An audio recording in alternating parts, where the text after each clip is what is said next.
furieux, eh bien je suis très content de vous retrouver aujourd'hui une fois de plus pour une nouvelle vidéo. Une vidéo qui aujourd'hui parlera voiture, RC, 4x4 franchissement. Vous l'avez compris, on va faire un petit peu de crawler. Avant de débuter cette vidéo quand même, je voulais vous souhaiter à tous et à toutes de très bonnes fêtes de fin d'année. Joyeux Noël, bonne année, la totale surtout. Profitez-en pour vous reposer et pour bien profiter de votre famille. Il n'y a rien de plus important que ça.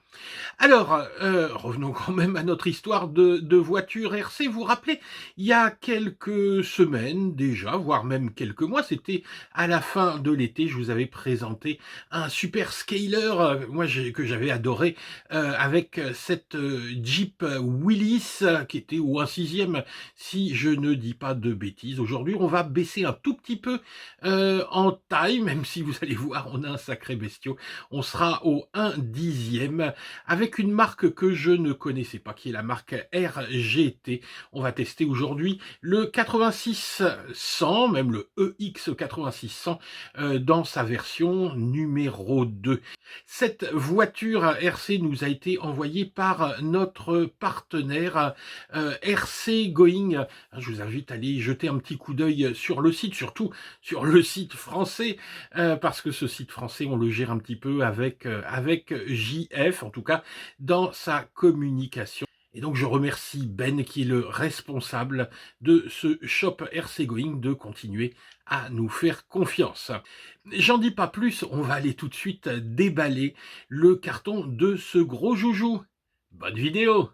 Je ne sais pas pour vous, mais en tout cas pour moi, c'est ce moment que je préfère lorsque je fais l'acquisition d'un nouveau véhicule. C'est le moment où le facteur m'amène le paquet et où je l'ouvre. C'est pour ça que j'aime tant vous faire partager les unboxings. Alors, donc pour cette voiture, tout d'abord, vous voyez, j'ai été obligé de changer de pièce pour le unboxing.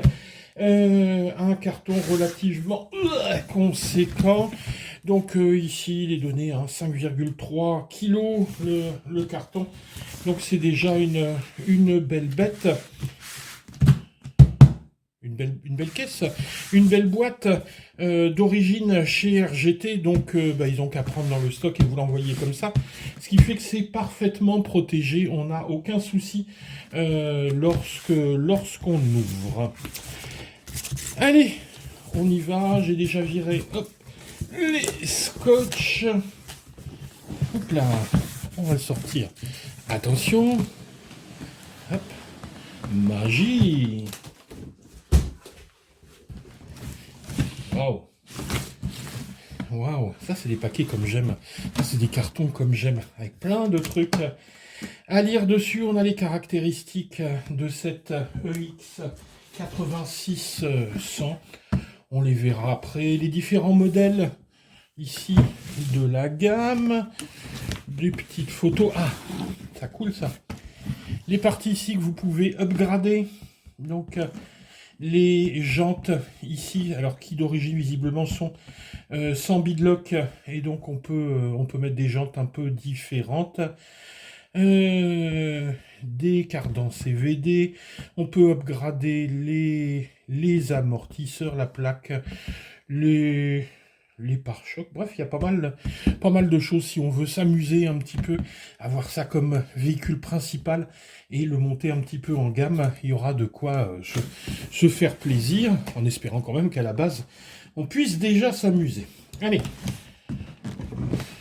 le dessus du carton. Ici, transmission tout en métal. Voilà. Moi, honnêtement, je ne connais pas du tout les caractéristiques du véhicule. Pour l'instant, je vais le découvrir avec vous. Allez, on ouvre ça. Waouh! Waouh, waouh, waouh! Regardez-moi cette couleur! C'est la classe! Elle est vraiment chouette, cette bagnole. Alors voilà, l'ouverture, il y a une espèce d'effet waouh. Je vous mens pas, je l'avais déjà ouverte un petit peu. J'ai rien vu de plus que ça, parce que j'avais pas résisté avant d'installer ma caméra, de regarder au moins si tout allait bien à l'intérieur. Mais vraiment, on a une couleur, c'est vraiment super. Alors, voyons un petit peu ce qu'il y a là-dedans. Bon, je vais pas ouvrir, mais bon, la note. Alors je dis je vais pas ouvrir, mais en fait je vais ouvrir. Vous allez comprendre pourquoi. Je veux juste vérifier une chose. C'est est-ce qu'on a une liste des pièces détachées. Voilà. C'est bon, pas d'angoisse. On a tout ce qu'il faut. Donc ces pièces, elles sont dispo sur AliExpress. Hein. Vous pouvez commander. Donc vous avez toutes les références au moindre problème. Mais bon, c'est pas avec un crawler qu'on va avoir de la casse. Par contre, on peut avoir de l'usure sur les pneus, sur certaines pièces qu'on voudrait être amené à changer ou à upgrader. Donc on va avoir ici tout à l'intérieur. Je continue. Alors, une planche ici de stickers pour décorer la carrosserie, pour la pimper un petit peu. Donc on peut faire le choix soit de la garder complètement vierge, soit de la décorer. Ça, je sais pas ce que c'est pour l'instant, on verra après. Bah oui, ça doit être les petits, genre les essuie-glaces et tout ça, les poignées de porte, les petits détails qu'on rajoutera. Allez, on sort le zésor pour le voir un peu mieux. Hop. Alors, qu'est-ce qu'on trouve à l'intérieur? Le petit chargeur qui va bien comme d'habitude. Je vais être obligé de tailler dans la masse.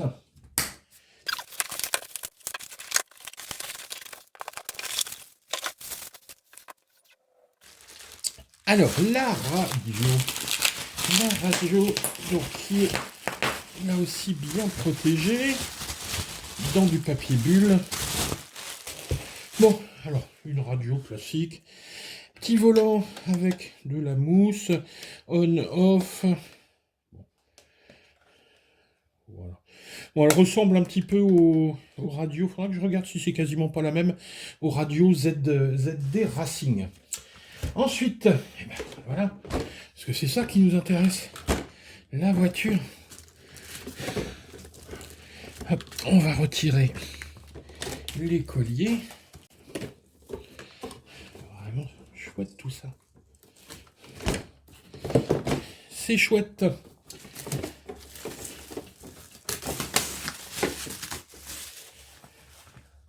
Allez, je me recule un petit peu pour la voir. Vous trouvez pas qu'elle a de la gueule quand même? Enfin, moi je trouve. Hein. Alors les suspensions, évidemment, ça, c'est ce qui fait le charme de ce genre de véhicule. Regardez un petit peu voilà, les croisements de pont. On a ici les deux roues qui vont dans un sens, les deux roues de l'autre côté qui vont dans l'autre. Regardez jusqu'où ça monte. Voilà, on a un braquage qui est assez important. On regarde un petit peu ce qu'il y a là-dedans. Hop. Ah, il me manque une agrafe. J'ai que 3 agrafes. Ah bah ça, c'est pas bien. Bon, peut-être qu'elle s'est promenée. Ah oui, donc, il y a les petits phares. Je vais débrancher.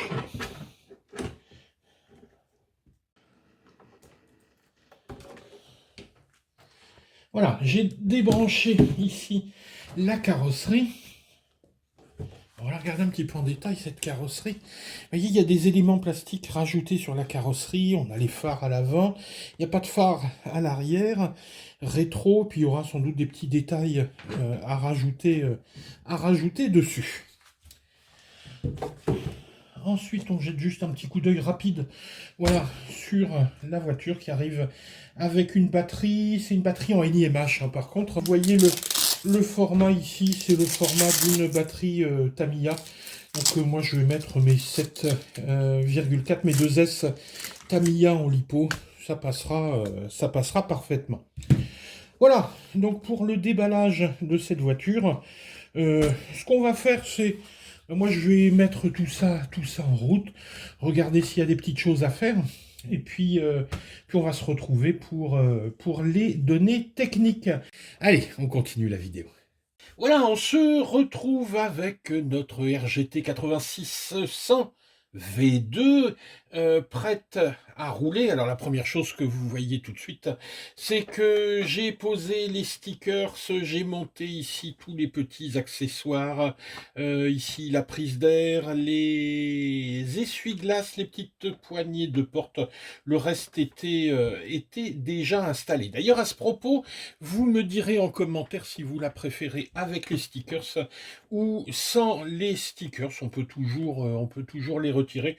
Je les ai mis et puis finalement j'ai un petit doute. J'aime bien comme ça, mais j'aimais bien aussi sans les stickers. J'avais fait sur Facebook un petit sondage en story et tout le monde me disait qu'il valait mieux les laisser. Vous allez me dire en description juste en dessous vous ce que vous pensez au niveau déco, mais il faut quand même dire qu'elle est super jolie cette petite caisse au 1/10.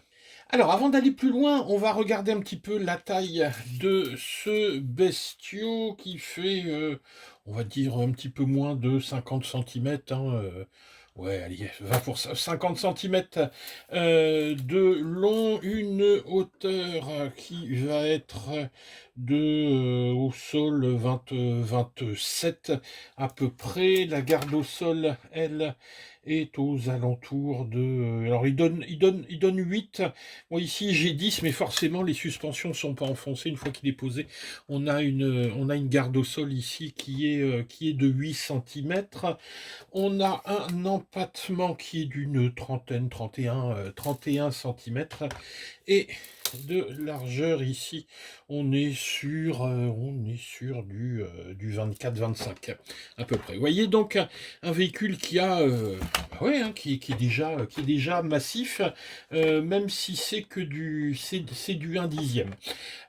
Au niveau du look, ça n'est pas un scaler, c'est-à-dire qu'il ne cherche pas à reproduire tous les détails d'un véhicule existant. Là, c'est un véhicule un peu imaginaire qui pourrait être un Land Cruiser, mais c'est juste une carrosserie. C'est-à-dire que là, les portes s'ouvrent pas, on va pas avoir le volant à l'intérieur, etc. Donc c'est, on va dire un semi-scaler, hein, si vous voulez.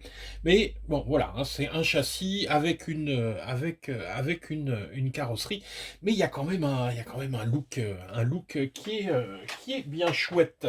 Au niveau du poids, alors attendez, bougez pas, hop, oh, allez, ça fait 2,640 kg. Oui, je plaisante, mais c'est le poids qui est donné. Hein. Je ne l'ai pas posé sur la balance, mais c'est à peu près ça, hein, 2 kg, 2,5 kg. Alors, ici, j'ai branché la batterie, juste pour vous montrer que finalement, la mise en route, une fois que la batterie est installée à l'intérieur, est relativement simple. À l'avant, j'ai un petit interrupteur, donc je vais d'abord mettre, hop, ici, ma radio en route, passer le doigt, et voilà. Hein. Voilà.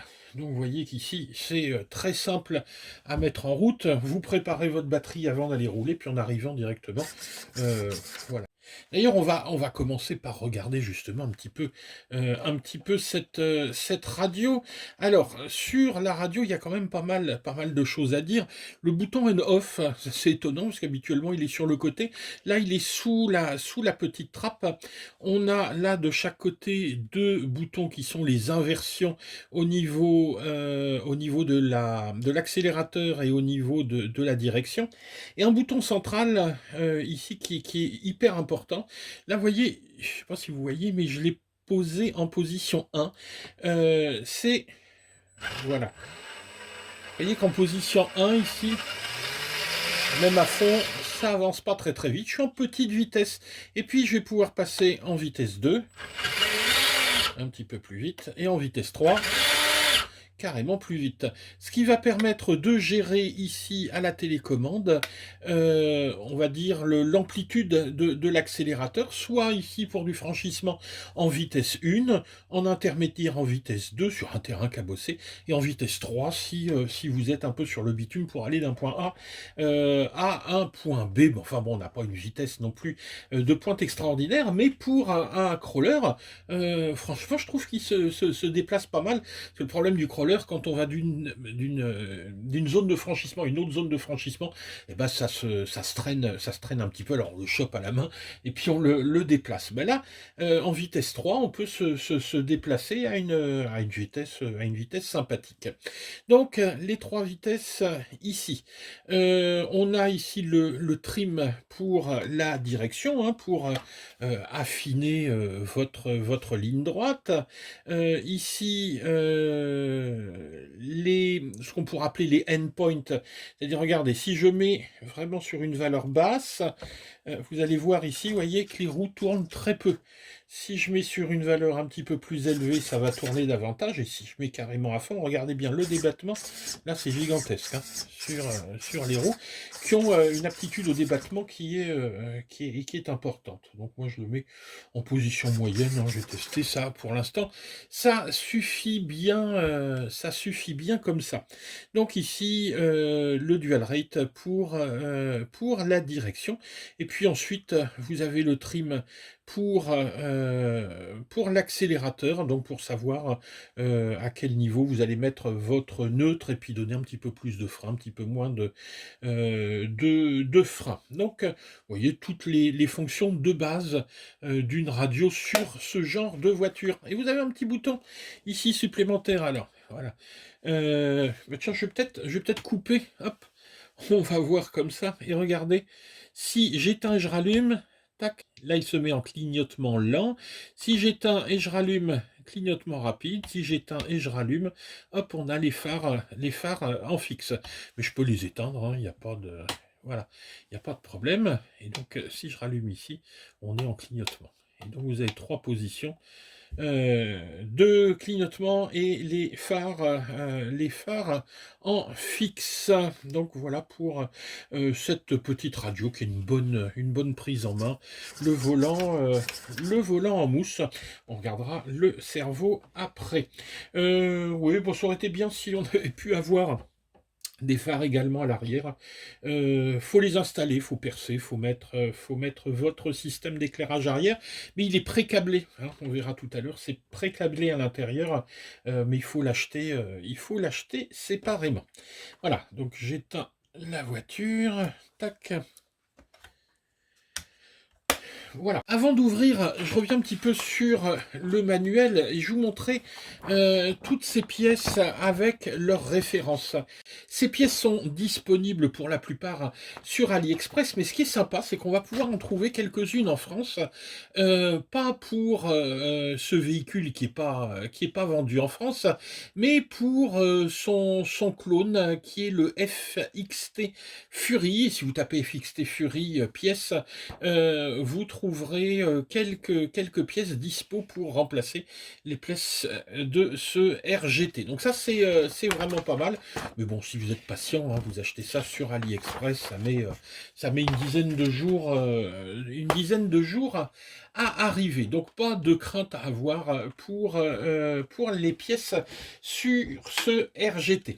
Alors ce RGT 86-100, c'est ici la V2. Il a été upgradé. Il a un certain nombre de choses qui ont été améliorées par rapport à la V1. Donc faites attention quand vous tapez. Parfois on se dit ah tiens je l'ai trouvé moins cher. Oui mais on a la V1. Donc il faut bien faire attention à bien avoir la V2 qui est quand même plus qualitative que la V1.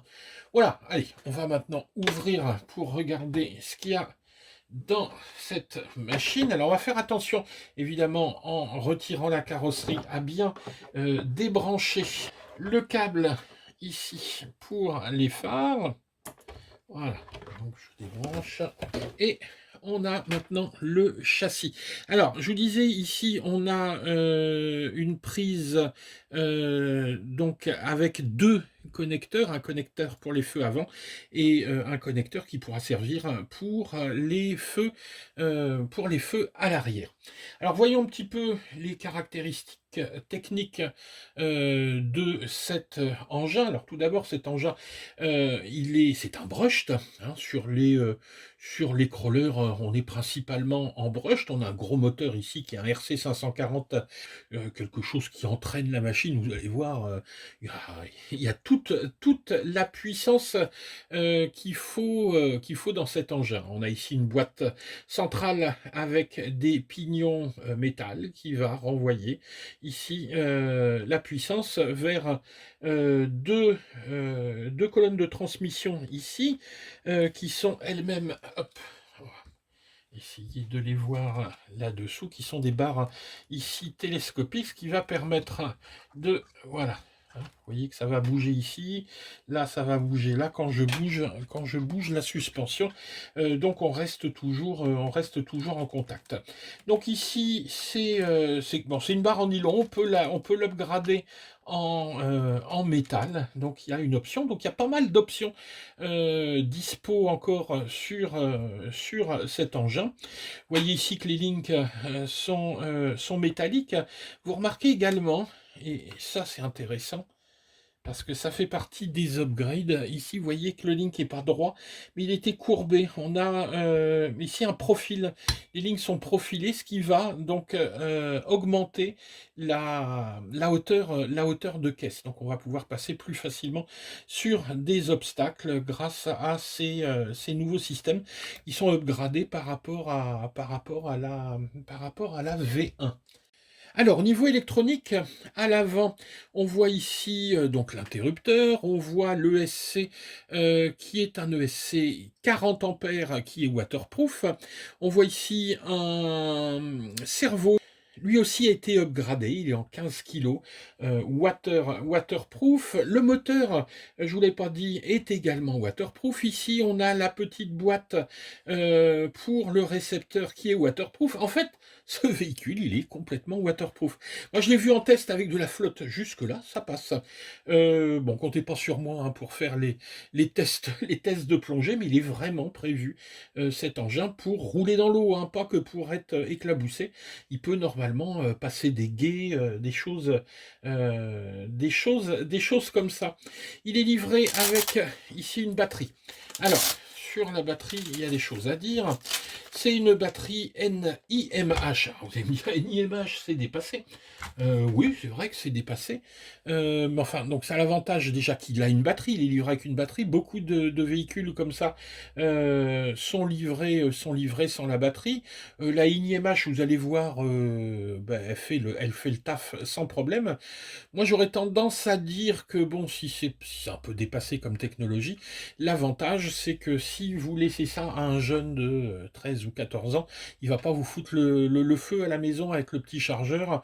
Donc, vous pouvez lui laisser ça, il rechargera lui-même ses batteries sans que vous soyez derrière lui, il n'y aura pas de danger. Le petit bac ici à batterie est suffisamment grand pour accueillir des batteries plus grosses. L'idéal, c'est le format Tamiya classique. Donc on peut mettre des batteries jusqu'à du 5000. Vous voyez, il y a de la place, on se débrouille, il y a des straps. Voilà. Regardons un petit peu la partie maintenant tenue de route, mécanique. Tout d'abord, les pneus. Alors, que dire des pneus? Ils sont bien soft, hein, il n'y a pas de souci. Ils sont montés sur une petite mousse. Alors, ce ne sont pas des jantes ici avec beadlock. Si vous voulez des choses un petit peu plus quali, il faudra changer les roues. Mais les pneus sont pas mal. Moi, j'aurais tendance à leur reprocher, parce que j'ai déjà commencé à le tester un petit peu, de manquer un tout petit peu de grip. Bon, faudra voir dehors, parce que j'ai fait les tests que dans la maison. Et comparé à ma Jeep Scaler, on a un petit peu moins de grip. Bon, il semblerait que ça ce soit un élément qu'on puisse améliorer. Les amortisseurs. Alors les amortisseurs, eux, ils sont vraiment chouettes. On a vraiment ici des amortisseurs avec une bonne huile à l'intérieur qui sont plutôt bien équilibrés, plutôt bien réglés. Il y a rien à faire. Il y a juste un petit bémol quand même sur le système d'amortissement qui, moi, m'a un petit peu étonné, mais qui doit être un problème récurrent sur ce genre d'engin. Regardez ici, le cerveau va entraîner la direction par cette barre-là. Et puis, vous avez ici la barre donc, qui relie les deux essieux.